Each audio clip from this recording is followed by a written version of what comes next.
People को केवल एक बार ही जल चढ़ाने से क्या फल मिलता है? आज की इस अत्यंत महान कथा के माध्यम से हम आपको बताते हैं कि पीपल को जल चढ़ाना कितना महत्वपूर्ण है। दोस्तों, एक बार देवर्षि नारद नारायण नारायण का जाप करते हुए वैकुंठ लोक में पधारते हैं। वैकुंठ में भगवान विष्णु अत्यंत शोभनीय सुवर्ण तथा रत्नों से जड़ित सिंहासन पर बैठे हुए होते हैं। वैकुंठ के द्वार सुवर्ण से बने हुए होते हैं। देवर्षि नारद वैकुंठ के द्वारों को पार करते हुए जिस स्थान पर भगवान विष्णु बैठे हुए होते हैं वहां पर पहुंच जाते हैं और भगवान विष्णु को प्रणाम करते हैं। देवर्षि नारद को देखकर भगवान विष्णु कहने लगते हैं, हे देवर्षि, आइए, वैकुंठ में आपका स्वागत है। देवर्षि नारद प्रसन्नता से भगवान विष्णु को बारंबार प्रणाम करते हुए कहते हैं, हे सृष्टि के पालक, संसार का संचालन करने वाले जनार्दन, समस्त भूतों में आप ही का वास है। तीनों लोकों में आपकी ही माया फैली हुई है। आपके चरणों में कोटि कोटि नमन। भगवान विष्णु मुस्कुराते हुए कहते हैं, हे देवर्षि, आज आप द्विधा में दिखाई पड़ रहे हैं। अवश्य ही आपके मन में कोई शंका उत्पन्न हो रही है। अवश्य ही आप आज कोई समाचार लेकर आए हैं। देवर्षि कहते हैं, हे प्रभु, आप तो सर्वज्ञाता है। तीनों लोकों में निवास करने वाले सभी प्राणियों के अंदर आप ही का वास है। आपसे कुछ भी छिपा हुआ नहीं है। प्रभु, मैं आज वैकुंठ किस कारण से आया हूं, यह भी आप भली भांति जानते हैं, और यह भी जानते हैं कि मैं किस कारण से चिंतित हूं। भगवान विष्णु कहते हैं, हे देवर्षि, मैं जानता हूं कि आप चिंता में क्यों हैं, और आपकी इस अवस्था को मैं समझता हूं। आज आप जिस शंका को दूर करने के लिए आए हैं वह समस्त मानव जाति के कल्याण के लिए ही है। इसीलिए आप निसंकोच होकर पूछिए। फिर देवर्षि नारद कहने लगते हैं, हे प्रभु, मैंने आज कुछ मनुष्यों को पीपल का वृक्ष तोड़ते हुए देखा है। वह वृक्ष बहुत पीड़ा में था और मनुष्य बिना सोचे समझे ही पीपल के वृक्ष को तोड़ रहे थे। हे प्रभु, पीपल में तो आप ही का वास है। आप ही ने कहा है कि वृक्षों में आप अश्वत्थ हैं, तो फिर मनुष्य ऐसा पाप क्यों करते हैं? मैं यह भी जानना चाहता हूं कि पीपल के वृक्ष को जल देने से मनुष्य को कौन सा फल मिलता है। पीपल को जल कब देना चाहिए, किस दिन इसकी पूजा करनी चाहिए? भगवान विष्णु कहते हैं, हे देवर्षि, आप सत्य ही कहते हैं। वृक्षों में मैं पीपल हूं, पीपल के वृक्ष में मेरा ही वास है। पीपल के महत्व को बताने से पूर्व मैं आपको एक प्राचीन कथा सुनाता हूं। इस कथा के माध्यम से आपको आपके सभी प्रश्नों के उत्तर मिल जाएंगे। जो भी मनुष्य इस कथा को एक बार सुन लेता है उसके सारे पाप नष्ट हो जाते हैं। जो इसे बार बार सुनता है उसके सभी दुख दूर होते हैं और उसे धन धान्य की प्राप्ति होती है। पीपल के महात्म्य की इस कथा का प्रचार जो करता है उसे विष्णुलोक की प्राप्ति होती है। देवर्षि कहते हैं, हे प्रभु, इस कथा को सुनने की मेरी तीव्र इच्छा हो रही है। आप जल्दी से इस महान कथा को मुझे सुनाइए। मैं इसे ध्यान से पूरा सुनता हूं और इसका तीनों लोकों में प्रचार करता हूं। श्री हरि कहते हैं, हे देवर्षि, प्राचीन काल में एक अत्यंत शोभायमान नगरी थी जिसका नाम नंदीग्राम था। उस नगरी में पुष्कर नाम के एक श्रेष्ठ ब्राह्मण रहा करते थे। वे सदैव ही धर्म के अनुष्ठान में लगे रहने वाले सभी पशु पक्षियों की सेवा करने वाले थे। उनके आश्रम में एक प्राचीन पीपल का वृक्ष था जिसकी वह ब्राह्मण नित्य पूजा किया करता था। नित्य उस पीपल के वृक्ष को जल दिया करता था। वह एकादशी का व्रत करके पीपल को जल देकर उसकी प्रदक्षिणा करता था। बाहर जाते समय वह रोज पीपल को नमस्कार किया करता था। इस प्रकार से उस ब्राह्मण ने उस पीपल के वृक्ष की पूजा करके बहुत सारा पुण्य अर्जित कर लिया था। फिर एक दिन एक भयानक राक्षस भोजन की तलाश में उस पुष्कर ब्राह्मण के आश्रम पर आता है और इधर उधर देखने लगता है। तभी वह ब्राह्मण कुटिया से बाहर आकर देखता है तो एक भीमकाय राक्षस वहां पर खड़ा हुआ है। जैसे ही वह राक्षस उस ब्राह्मण को देखता है तो कहने लगता है, अरे वाह, आज तो बहुत ही सुंदर ताजा ताजा मांस खाने को मिलेगा। ये ब्राह्मण तो बहुत ही जवान, सुंदर और गुणवान दिखाई पड़ रहा है। अभी मैं इसी को चबा डालता हूं। उस राक्षस को देखकर वह ब्राह्मण बिल्कुल भी भयभीत नहीं होता है और उस राक्षस से कहने लगता है, हे राक्षस, इस गरीब की कुटिया में तुम्हारा स्वागत है। तुम बहुत भूखे दिखाई दे रहे हो, कहो तुम्हें भोजन में क्या दूं? ब्राह्मण के इस प्रकार के वचन सुनकर वह राक्षस आश्चर्य में पड़ जाता है और सोचने लगता है, बड़े आश्चर्य की बात है, ये ब्राह्मण मुझसे जरा सा भी भयभीत नहीं है, ये अवश्य कोई बड़ा तपस्वी दिखाई पड़ रहा है। तब वह राक्षस कहने लगता है, हे महात्मा, आप कौन हैं और इस वन में क्यों रह रहे हैं? आपको मुझे देखकर बिल्कुल भी डर नहीं लगा। तब वह ब्राह्मण कहते हैं, हे राक्षस, मैं भगवान विष्णु का भक्त हूं, मुझे इस संसार में किसी भी चीज का कोई भय नहीं है, इसीलिए तुम बताओ तुम्हें क्या चाहिए, तुम्हारी जो भी इच्छा हो वह पूरी की जाएगी। आओ इस वृक्ष के नीचे आसन ग्रहण करो। तब वह राक्षस जैसे ही उस वृक्ष के नीचे चला जाता है तो उसका शरीर जलने लगता है और तुरंत ही उसकी मृत्यु हो जाती है और एक दिव्य मनुष्य उस राक्षस के शरीर से बाहर निकल आता है। उस मनुष्य को राक्षस की योनि से मुक्ति मिलती है। वह मनुष्य बड़ा ही प्रसन्न हो जाता है और उस ब्राह्मण से कहने लगता है, हे ब्राह्मण देवता, यह कैसा चमत्कार है, यह कौन सा वृक्ष है जिसके नीचे ठहरते ही मुझे मुक्ति मिल गई है? तब वह ब्राह्मण कहता है, हे महात्मा, यह पीपल का वृक्ष है, यह साक्षात भगवान विष्णु का ही रूप है, यह सभी पापों का नाश करने वाला है।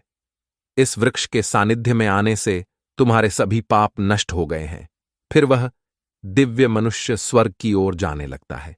फिर एक दिन यमराज अपने दूतों को बुलाते हैं और कहते हैं, हे दूतों, तुम जाओ और नंदीग्राम में निवास करने वाले पुष्कर नाम के ब्राह्मण को पकड़कर यहां पर लेकर आओ।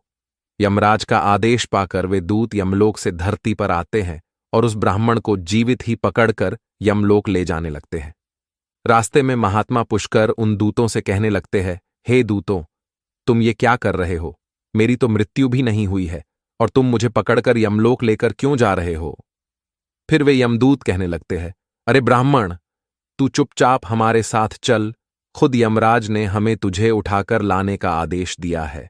पता नहीं तूने ऐसा कौन सा भयंकर अपराध किया है, हम भी जानना चाहते हैं कि तूने कौन सा पाप किया है। फिर वह ब्राह्मण शांत रहकर उन यमदूतों के साथ यमलोक जाने लगता है। यम के दूतों को भी बड़ा आश्चर्य होता है, यह ब्राह्मण ना तो विलाप कर रहा है और ना ही दुखी हो रहा है। हम जिन भी प्राणियों को उठाकर लाते हैं वे तो जोर जोर से विलाप करते हैं। फिर वे यम के दूत उस ब्राह्मण को लेकर यमराज के सामने उपस्थित हो जाते हैं। जैसे ही यमराज उस ब्राह्मण को देखते हैं तो वे भयभीत हो जाते हैं और उन दूतों से कहने लगते हैं, अरे दूतों, तुमने ये क्या किया? तुम किसे उठाकर लाए हो? मैंने तुम्हें दूसरे पुष्कर नाम के व्यक्ति को लाने के लिए कहा था, जिसकी मृत्यु हो चुकी है। तुम लोगों ने बड़ी भूल की है जो इन महात्मा को उठाकर यमलोक लेकर आ गए। इनका स्थान यहां पर नहीं है। भगवान विष्णु की भक्ति करने वाले, नित्य पीपल की पूजा करने वाले इन महात्मा को उनकी इच्छा के बिना यहां पर उठाकर लाना घोर पाप है। तब वे यम के दूत कहते हैं, हे धर्मराज, हमें क्षमा करे, हमसे बड़ी भूल हुई है। फिर वे यम के दूत उस ब्राह्मण से क्षमा मांगते हैं और वह ब्राह्मण भी उन्हें क्षमा कर देते हैं। यमराज उस ब्राह्मण से कहते हैं, हे ब्राह्मण देवता, आपकी पत्नी तथा पुत्र आदि बहुत दुखी और व्याकुल होकर रो रहे हैं, कृपया आप वापस अपने घर चले जाइए। अपने दूतों की भूल के लिए मैं आपसे क्षमा मांगता हूं, कृपया आप अपने घर को लौट जाइए। फिर वह ब्राह्मण कहता है, हे धर्मराज, आपको प्रणाम है। इन दूतों से जो भूल हुई है उसके लिए तो मैं उनका आभारी हूं। उनकी भूल के कारण मुझे जीवित रहते हुए आपके दर्शन करने का सौभाग्य प्राप्त हुआ है। ऐसा सौभाग्य बार बार किसे मिलता है? हे धर्मराज, मेरी आपसे एक विनती है, मैं संपूर्ण नरकों का दर्शन करना चाहता हूं जहां पर पापी मनुष्यों को कष्ट भोगने पड़ते हैं। ब्राह्मण की बात सुनकर यमराज प्रसन्न हो जाते हैं और कहते हैं, हे ब्राह्मण देवता, ठीक है, अगर आपकी यही इच्छा है तो मैं आपकी इच्छा को अवश्य पूर्ण करता हूं। फिर यमराज उस ब्राह्मण को समस्त नरकों का दर्शन कराने के लिए ले जाते हैं। उस पुष्कर ब्राह्मण ने देखा कि पापी जीव नरक में पड़कर कष्ट भोग रहे हैं। कोई शूली पर चढ़े हैं, कुछ प्राणियों को हिंस्र पशु खा रहे हैं, कोई तपी हुई बालू पर चल रहे हैं और विलाप कर रहे हैं, कुछ पापियों को कीड़े खा रहे हैं, तो कुछ पापियों को उबलते हुए तेल के घड़े में पकाया जा रहा है, कुछ पापियों को यम के भयंकर दूत पीड़ा दे रहे हैं, अस्त्रों से उन पर प्रहार कर रहे हैं, कुछ पापी जमाने वाले अत्यंत शीत नरक में पीड़ा सहन कर रहे हैं, तो कुछ जलती हुई भयंकर अग्नि में गिरकर जोर जोर से विलाप कर रहे हैं। उन आत्माओं को दुख और यातनाएं भोगते हुए देखकर उस पुष्कर ब्राह्मण को बड़ा दुख हुआ। वे उन कष्ट भोग रहे प्राणियों को कहने लगे क्या आप लोगों ने पृथ्वी पर रहकर कोई भी पुण्य का काम नहीं किया, जिससे आप सभी को यहां नरक में आकर कष्ट भोगने पड़ रहे हैं? नरक में सजा भोग रहे उन प्राणियों ने कहा, हे विप्रवर, हम पापियों ने पृथ्वी पर कोई पुण्य नहीं किया था, इसी कारण से नरक में गिरकर सजा भुगत रहे हैं। हमने पराई स्त्रियों से संबंध बनाए, दूसरों के घर में चोरी की है, निष्पाप पशुओं की हत्या की है, दूसरों पर झूठे आरोप लगाए हैं, अतिथियों का अनादर किया है, व्यभिचार किया है। ऐसे अनेक पापों के कारण हम सभी नरक की अग्नि में दग्ध हो रहे हैं। हमने प्यासी गायों की बावली को तोड़ा है, दान धर्म करने वाले लोगों को लूटा है। हमने कभी व्रत अनुष्ठान नहीं किए, अपनी स्त्रियों का त्याग कर दिया। हमने अपने मित्रों के साथ दगा किया है तथा झूठी गवाही देकर अनेक निष्पाप लोगों को फंसाया है। इन सभी घोर पापों के कारण हम नरक की सजा भुगत रहे हैं। फिर उस ब्राह्मण ने कहा, क्या आप लोगों ने कभी भगवान विष्णु का एक बार भी पूजन नहीं किया? इसी कारण से आप लोगों की ऐसी भयानक दशा हो गई है। जो मनुष्य पृथ्वी लोक पर रहकर भगवान विष्णु का पूजन करता है, उसकी ऐसी दुर्गति कभी नहीं होती है, उन्हें मोक्ष मिल जाता है। आप लोगों ने कभी श्री हरि के चरणों में मस्तक नहीं झुकाया, इसी से आपको नरक की प्राप्ति हुई है। आप लोगों ने कभी पीपल को जल नहीं चढ़ाया, पीपल को जल चढ़ाने से जन्म जन्मों के पाप नष्ट होते हैं। फिर वे नारकीय जीव कहने लगते हैं, हे ब्राह्मण देवता, हमारा अंतकरण अपवित्र है, हम अपने पापों से भयंकर दुख भोग रहे हैं। नरक की अग्नि से हमारा शरीर जल रहा था, किंतु जो हवा आपके शरीर को छूकर हमारी ओर बह रही है, वह हवा हमें आनंद प्रदान कर रही है। हमारे कष्ट कम हो गए हैं, नरक की अग्नि से हमें कष्ट नहीं हो रहा है। हे धर्मात्मा, कृपया आप कुछ देर तक यहां पर ठहरिए, जिससे हम लोगों को कुछ क्षणों के लिए सुख मिल सके। हम अनेक वर्षों से निरंतर कष्ट भोग रहे हैं, हमारा अंग अंग जल रहा था। हे ब्राह्मण देवता, आपके दर्शन करने से ही हमें संतोष हो रहा है, कृपया आप हम पापियों पर थोड़ी दया कीजिए। फिर यमराज कहते हैं, हे धर्मात्मा, अब आपने नरक देख लिया है, अब आप अपने घर को लौट जाइए। आपकी पत्नी शोक में डूबकर रो रही है। वह ब्राह्मण बोलता है, हे धर्मराज, इन प्राणियों को दुख में देखकर मैं कैसे चला जाऊं? इनकी दुख भरी आवाज कानों में पड़ती है तो मुझे बहुत दुख हो रहा है। आपके यमदूतों के द्वारा मार खाकर अग्नि की ज्वालाओं में गिरे हुए इन नारकीय जीवों की यह दयनीय पुकार सुनिए। इन जीवों के मुख से निकली हुई ध्वनि मुझे सुनाई दे रही है। हाय, मुझे बचाओ, मेरी रक्षा करो। मैं समस्त भूतों के विराजित भगवान विष्णु की आराधना करता हूं। यदि मैं इन दुखी प्राणियों को दुर्लक्ष्य कर दूं, तो मेरा जीवन व्यर्थ हो जाएगा। यमराज कहने लगते हैं, हे ब्राह्मण श्रेष्ठ, आपको इन पापियों की चिंता नहीं करनी चाहिए। ये सभी अपने कर्मों का फल भुगत रहे हैं। ईश्वर ने ही इनके लिए इस दंड का प्रावधान किया है, ताकि इनकी आत्मा की शुद्धि हो सके। आप इनके लिए कुछ भी नहीं कर सकते, इन्हें नरक की सजा भुगतनी ही पड़ती है। लेकिन फिर भी वह ब्राह्मण नहीं माना और उसने उन नारकीय जीवों को मुक्ति दिलाने के लिए भगवान विष्णु से प्रार्थना करना शुरू कर दिया। वह ब्राह्मण भगवान विष्णु से प्रार्थना करते हुए कहने लगा, हे प्रभु, मैंने सच्चे मन से आपकी आराधना की है, हर क्षण आप ही के नाम का जाप किया है। मैंने अपना संपूर्ण जीवन केवल आपकी भक्ति में ही समर्पित किया है। मैं अपना सारा पुण्य इन पापी आत्माओं को दे देता हूं। आप इन्हें कष्ट से मुक्त कीजिए, इन्हें नरक की यातना से मुक्त कीजिए। हे कृष्ण, हे जगन्नाथ, हे विष्णु, यहां इस नरक में पड़े हुए यातनाओं को भोग रहे जीवों की रक्षा कीजिए। पुष्कर ब्राह्मण के द्वारा इतना कहते ही उस नरक के जीवों को तुरंत कष्ट से मुक्ति मिल गई और सभी नरक को छोड़कर स्वर्ग में जाने लगे।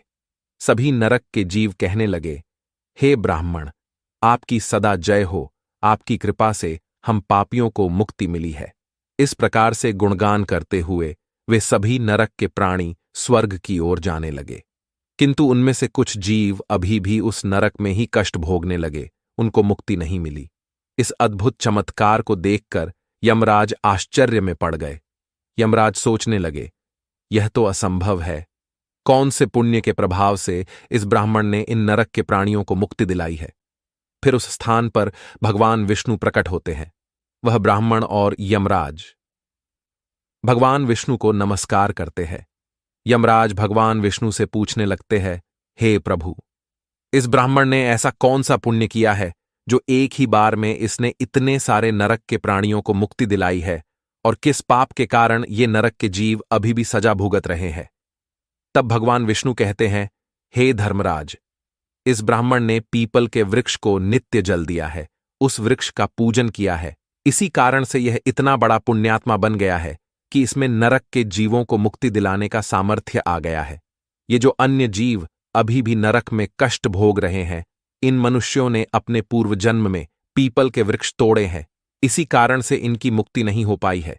जो मनुष्य पीपल को केवल जल देता है वह कभी नरक में नहीं जाता है, उसके अंदर इतना सामर्थ्य आ जाता है कि वह अन्य पापी जनों के पाप भी नष्ट कर डालता है। उसके सानिध्य में आने वाले घोर पापी भी पाप से मुक्त हो जाते हैं। इतना कहकर भगवान विष्णु उस स्थान से अंतर्ध्यान हो जाते हैं। फिर यमराज उस ब्राह्मण को वरदान देते हुए कहते हैं, हे महात्मा, आप धन्य हो, आप पृथ्वी पर सदा निवास करो, आपको मुझसे कोई भय नहीं होगा। जो भी मनुष्य आपके सानिध्य में रहेगा उसे भी कभी नरक की प्राप्ति नहीं होगी, उनकी कभी अकाल मृत्यु नहीं होगी। इस प्रकार से यमराज ने उस पुष्कर ब्राह्मण को वरदान दिया।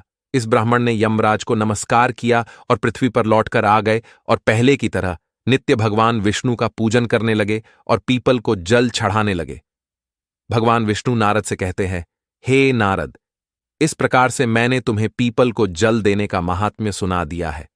जो भी मनुष्य पुष्कर की इस कथा को सुनता है उसके समस्त पापों का नाश हो जाता है। तो दोस्तों, इस प्रकार से भगवान विष्णु ने पीपल को जल देने का महत्व महर्षि नारद को सुनाया है। आप भी पीपल को जल अवश्य दें। शनिवार को पीपल के नीचे सरसों के तेल का दीपक अपने पितरों के लिए अवश्य जलाए। प्रत्येक एकादशी के दिन पीपल को जल देकर उसकी प्रदक्षिणा करें। आपके समस्त दुख कष्ट समाप्त होंगे। आपको यह कथा कैसी लगी कमेंट करके जरूर बताएं। जानकारी अच्छी लगी तो वीडियो को लाइक जरूर करें।